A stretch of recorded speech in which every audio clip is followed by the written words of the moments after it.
नमस्कार दोस्तों, हम माइंड बैंकर स्वागत करते हैं आपका अपने यूट्यूब चैनल पे। आपका आज का शो है जो करंट अफेयर से रिलेटेड है। इस करंट अफेयर शो में हम कंप्लीट डिटेल आज के न्यूज़पेपर से जो भी डिटेल्स निकलता है उसका डिटेल्स को डिस्कस करेंगे। पहले हम डिस्कस करेंगे कंप्लीट कुछ इंपॉर्टेंट न्यूज़ चूज़ किया है हमने, 5 या 6 न्यूज़ है, उसके बारे में कंप्लीट डिटेल उसका एनालिसिस करेंगे। उसके बाद जितने भी न्यूज़पेपर से आपके इंपॉर्टेंट करंट अफेयर्स क्वेश्चंस बनते हैं वो क्वेश्चंस हम लेके आए हैं एमसीक्यूज़ के रूप में, और उसके एक्सप्लेनेशन के साथ, उसके कंप्लीट डिटेल्स के साथ वो देखेंगे। तो ये कंप्लीट पैकेज है आपके लिए करंट अफेयर्स का, तो इसे अंत तक ज़रूर देखें और जितना भी शेयर कर सकते हैं आप अपने फ्रेंड सर्किल में, अपने फैमिली में आप इसको शेयर किए ताकि हम ज़्यादा लोगों तक पहुंच सकें। साथ ही साथ अगर आप हमारे चैनल पर नए हैं तो इसे सब्सक्राइब कीजिए, लाइक कीजिए, कमेंट कीजिए। तो चलिए शुरू करते हैं, देखते हैं आज का पहला जो न्यूज़ है वो क्या है। तो पहला न्यूज़ है ACCR पोर्टल और आयुष संजीवनी ऐप के बारे में। अभी आयुष मंत्रालय द्वारा 2 ऐप लॉन्च किए गए हैं। पहला ACCR पोर्टल और दूसरा आयुष संजीवनी ऐप। आयुष संजीवनी ऐप है, ये पहले से लॉन्च किया हुआ है, इसका 3rd वर्जन अभी लॉन्च किया गया है, अपडेटेड वर्जन लॉन्च किया गया है। और ACCR पोर्टल ये अभी नया लॉन्च हुआ है। तो 2 पोर्टल के बारे में न्यूज़ दिया गया है। दोनों पोर्टल जो भी हैं वो आयुष मंत्रालय द्वारा, मिनिस्ट्री ऑफ आयुष द्वारा लॉन्च किया गया है। पहला का फुल फॉर्म है ACCR जो पोर्टल है उसका फुल फॉर्म है आयुष क्लिनिकल केस रिस्पिरेटरी। ये भी आपको ध्यान में रखना है, कभी कभी एब्रिविएशन पूछता है एग्जाम्स में। और दूसरा जो आयुष संजीवनी ऐप है इसका 3rd वर्जन, मतलब तीसरा जो वर्जन है वो लॉन्च किया गया है अभी रिसेंटली। तो कैसे काम करेगा ये जो पहला है ACCR पोर्टल है, इसका क्या काम है। इस पोर्टल पे ऑल ओवर वर्ल्ड जितने भी आयुष प्रैक्टिशनर हैं वो अपना इनरोल कर सकते हैं और इन्फॉर्मेशन शेयर कर सकते हैं। जितने भी उन्होंने सक्सेसफुली जो ट्रीटेड किए हैं, जो भी इलाज किया है उन्होंने अभी, उसके बारे में डिटेल इन्फॉर्मेशन वो शेयर कर सकते हैं इस पोर्टल पे, जो कि और लोगों को, नॉर्मल लोगों को हेल्प मिल सके जो इसके थ्रू। ठीक है, इन जो भी केसेस ये अपलोड करेंगे उसको एक्सपर्ट द्वारा स्क्रीन किया जाएगा, उसके बाद ही ये पोर्टल पे अवेलेबल होगा नॉर्मल लोगों के लिए। तो इससे क्या फ़ायदा होगा, जितने भी आयुष प्रैक्टिशनर्स हैं उन प्रैक्टिशनर्स का जो भी केस हिस्ट्री, एक तरह से देखिए आप, केस हिस्ट्री इस पे रहेगा तो जो नॉर्मल लोगों के साथ बहुत हेल्पफुल होगा। दूसरा जो ऐप है वो आयुष संजीवनी ऐप है। इसका 3rd वर्जन अभी अपलोड किया गया है, लॉन्च किया गया है। ये भी आयुष मंत्रालय द्वारा किया गया है and the ministry of electronics and information technology, इन दोनों के सहयोग से इसका डेवलपमेंट किया गया है। पहला वर्जन जो लॉन्च हुआ था आयुष संजीवनी ऐप का वो मई 2020 में लॉन्च हुआ था। ठीक है, अभी जो टारगेट रखा गया है मंत्रालय द्वारा वो 50 लाख लोगों तक इसका पहुंच बनाना है, वो टारगेट रखा गया है। इन सब चीज़ों के आयुर्वेदा, योगा, न्यूरोपैथी, सिद्धा, स्वर्ग, इन सब होम्योपैथी, इसका बढ़ावा देने के लिए इस ऐप को लॉन्च किया गया है। यानी बेनिफिट्स क्या होगा इसका, तो बेसिकली आप जानिए कि जितने भी आयुर्वेदिक इलाज हैं, होम्योपैथी है, जो ना अनकन्वेंशनल है एलोपैथी के अलावा, उनको बढ़ावा देने के लिए, उनका जो इलाज है उसको बढ़ावा देने के लिए ये काम करता है। बेसिकली आपको ये जानना है, ज़्यादा इसमें आज कुछ इम्पॉर्टेंट नहीं है। देखिए, और ये इम्पॉर्टेंट है, इसके अलावा जो है जो रिलेटेड इनिशिएटिव है हमारे आयुष मंत्रालय का वो इसके बारे में बताया गया है।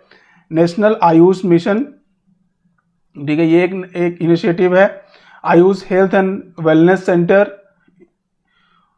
ठीक है, ये दोनों चीज़ें हैं, इसके रिलेटेड इनिशिएटिव हैं। चलिए आगे बढ़ते हैं। दूसरा न्यूज़ क्या है, RBI का भी एनुअल रिपोर्ट आया है 2021। ये इंपॉर्टेंट है बैंकिंग एग्जाम्स के लिए, स्पेशली ये बहुत इंपॉर्टेंट है। अभी RBI का तो ये रिपोर्ट जो आया है वो किस पे आया है, एसेट क्वालिटी ऑफ बैंक्स। जो बैंक का एसेट क्वालिटी, जितने भी बैंक है, नेशनलाइज्ड बैंक, प्राइवेट बैंक्स, उनका जो एसेट क्वालिटी है, मतलब एसेट्स मीन्स जो लोन्स है जिनसे उनको इनकम होता है। एसेट का मतलब होता है ऐसी चीज जिससे हमें इनकम प्राप्त हो, ठीक है, उसको हम लोग एसेट बोलते हैं। तो बैंक का एसेट क्या होता है, लोन्स। तो लोन्स का जो क्वालिटी है, लोन्स जो NPA है, उनका अभी क्या स्थिति है बैंकों पे, और बैंक इसके आगे इसका रेडी है कि नहीं, इसके सर्कमस्टेंसेस के जो कोविड का अभी जो आया है प्रॉब्लम्स, उसके लिए इस पे ये अभी जो रिपोर्ट है RBI द्वारा दिया गया है। ठीक है, चलिए आगे बढ़ते हैं। तो अभी ये semi annual financial stability report है। सेमी एनुअल मतलब अर्धवार्षिकी है। चलिए इंपॉर्टेंट चीजें देखते हैं। की फाइंडिंग जो इस रिपोर्ट्स का है वो देखते हैं। अभी जो एनपीए के बारे में इसमें बोला गया, एनपीए के बारे में मार्च 2021, इसके बारे में सारा कुछ बताया गया है इसमें कि मार्च 2021 पे एनपीए का क्या क्या सिनेरियो है, बैंकिंग में उनकी जो लोन्स है वो क्या क्या है, इन सब बारे में ये बताया गया है।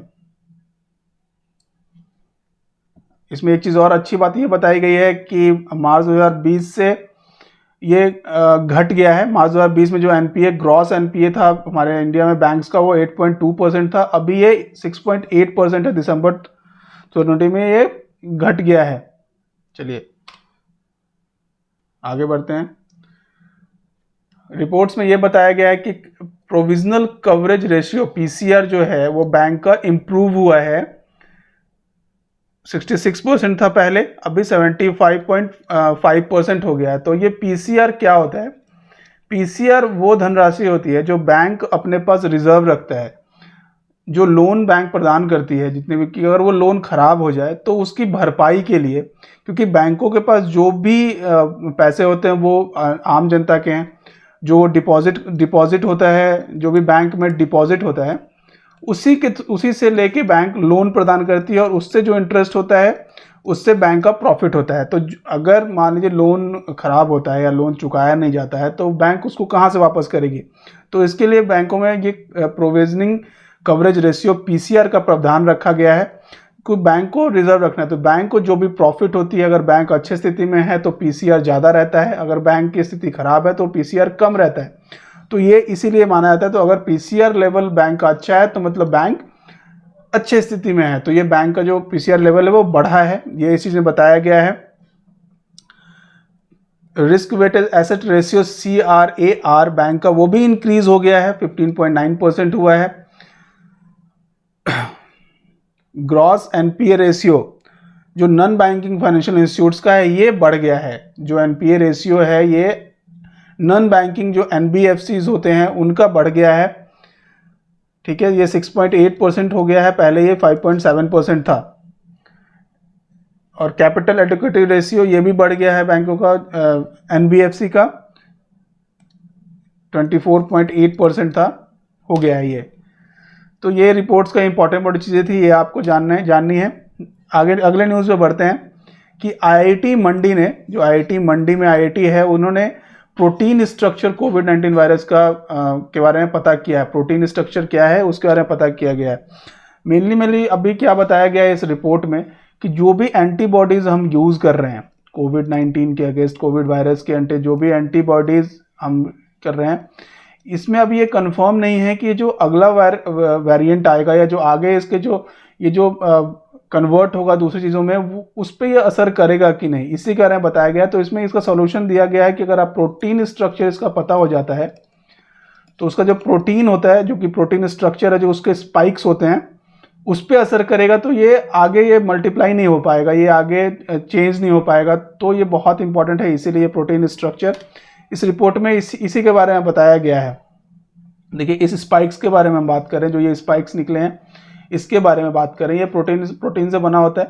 तो जो ये स्पाइक हैं, देखिए ये प्रोटीन स्पाइक हैं, अगर हम इनको तोड़ने में सफल हो जाते हैं तो फिर ये मल्टीप्लाई नहीं हो पाएंगे और ये आगे बढ़ नहीं पाएंगे, ये दूसरे वेरिएंट में चेंज नहीं हो पाएंगे। तो अभी तक जो भी ड्रग्स हम यूज़ कर रहे हैं, जो भी, तो ये अगले इस पर असर करेगा कि नहीं, इसके बारे में भी कंफर्मेशन नहीं है। तो जो आईआईटी मंडी है उसने इस स्पाइक्स के बारे में पता लगा, जो प्रोटीन स्ट्रक्चर है, तो इसको तोड़ के हम इसको बढ़ने से रोक सकते हैं। इसीलिए इम्पोर्टेंट है, यही चीज़ें इस पे हैं।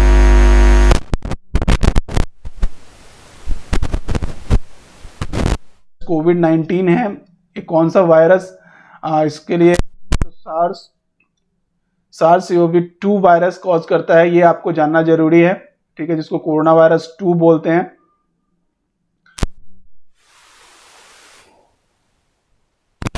Of international concern by World Health Organisation जनवरी 2020 में, ये आप डेट याद रखिए, इसको public health emergency of the international concern घोषित किया गया था जनवरी 2020 में। वायरस कॉजिंग कोविड-19 SARS-CoV-2 is a positive sense RNA virus है। ठीक है, ये चीज़ें आपको जाननी है। और ये और भी वायरसेस से होने वाले जो डिजीज़ हैं वो है इबोला, टोबैको मर्सस, antivirus, influenza, bacteriophage, human phage, ये चीज़ें हैं। इसका ये स्ट्रक्चर्स है, ये आप देख सकते हैं। आगे बढ़ते हैं। अगला न्यूज़ जो है, चलाए जाते हैं भारतीय सरकारी विद्यालयों में, दोपहर का खाना प्रोवाइड किया जाता है, उसके बारे में है। डायरेक्ट बेनिफिट ट्रांसफर, इसका जो फुल फॉर्म है वो डायरेक्ट बेनिफिट ट्रांसफर, मतलब जो भी इसका बेनिफिट होगा वो सीधे सीधे स्टूडेंट्स के खातों में दिया जाएगा।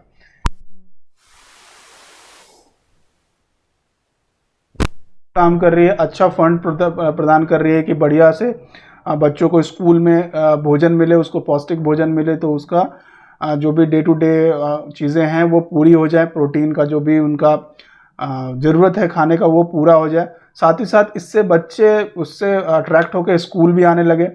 बट अभी ये पहुंच नहीं पा रहा, इसीलिए सेंट्रल ने अप्रूव किया है कि डीबीटी के थ्रू उनको किया जाए। जो डायरेक्ट बेनिफिट है, जो भी अमाउंट उनको मिल रहा है एक बच्चे पे,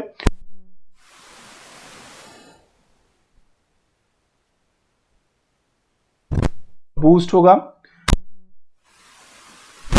करोड़ एलिजिबल स्टूडेंट्स हैं उनको फायदा होगा। चलिए, कितना फंड अभी इसके लिए एलोकेट किया गया है, तो 1200 करोड़ रुपए एलोकेट किया गया है।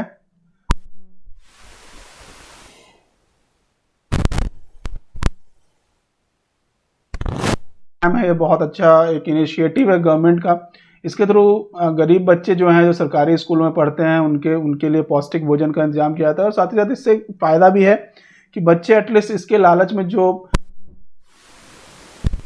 क्या है वो इसके कम से कम फायदा ये भी है। चलिए, इंपॉर्टेंट नहीं, अगला जो न्यूज़ है,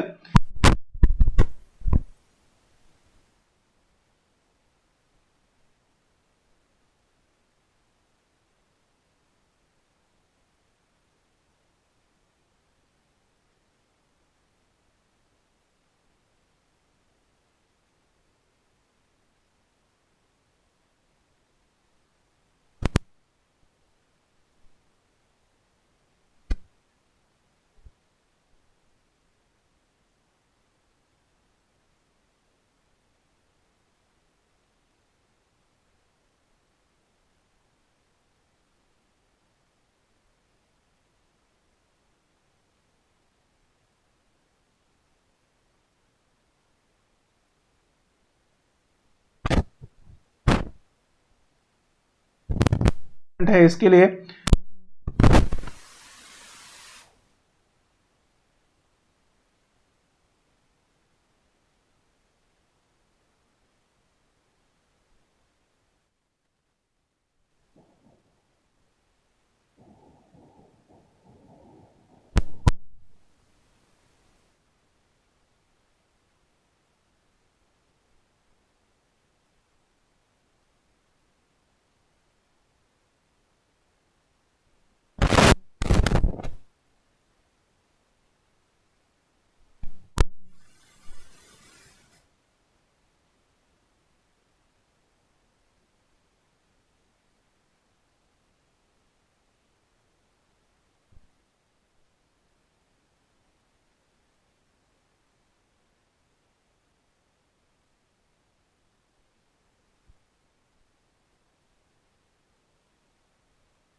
को 50,000 रुपये की अनुग्रह राशि देने का फैसला किया है। जिन्होंने कोविड-19 में कोविड-19 में अपना किसी सदस्य को खो दिया है, वो किस राज्य सरकार ने 50,000 रुपीज़ अनुग्रह राशि प्रदान करने का ये योजना लागू किया है। तो मेघालय सरकार द्वारा अभी डिसाइड किया गया है कि 50,000 रुपीज़ उन फैमिली को दिया जाए जो कि उन्होंने अपने जो फैमिली मेम्बर्स हैं कोविड-19 की वजह से उनका डेथ हो गया है।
आगे बढ़ते हैं। टोटल आप देखिए यहाँ विधानसभा की 60 सीटें हैं, राज्यसभा की 1 और लोकसभा की 2 सीटें हैं। जीडीपी यहाँ पे 75.226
एनर्जी रिसर्च में, ऊर्जा अनुसंधान में नोबेल पुरस्कार के बराबर माना जाता है।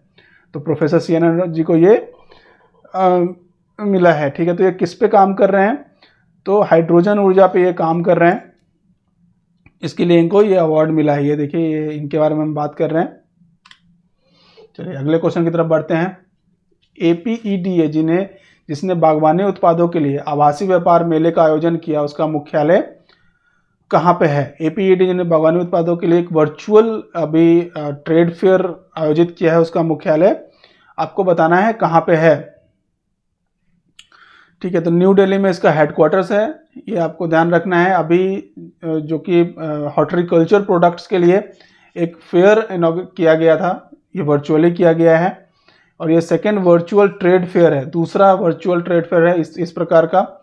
इसको क्या APEDA, इसका फुल फॉर्म क्या है? Agriculture and process food product export development authority. इसका हेडक्वार्टर कहाँ है? न्यू दिल्ली में। 1986 में इसका स्थापना किया गया था। Ministry of commerce and industry के अंतर्गत ये आता है। अभी डॉक्टर M अग्नामुथु जी इसके चेयरमैन हैं। ये आपको इम्पॉर्टेंट है, ये चीज़ें हैं इसमें इम्पॉर्टेंट रखने वाली, जो याद रखने की चीज़ें हैं वो आपको, ये जो वर्चुअल ट्रेड फेयर किया गया, ये कौन सा नंबर का था? तो सेकेंड था। कहाँ पे? ठीक है, ये दिल्ली में इसका हेडक्वार्टर है। ये दोनों चीज़ें आपको याद रखनी है।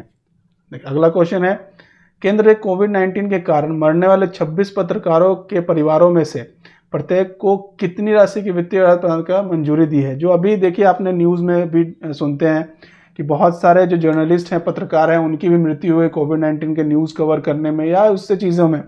तो उसको सरकार ने उन 26 पत्रकारों को, परिवारों को कितनी राशि प्रदान करने का जो अभी है वो मंजूरी दी है? तो आंसर आपका 5 लाख रुपए है।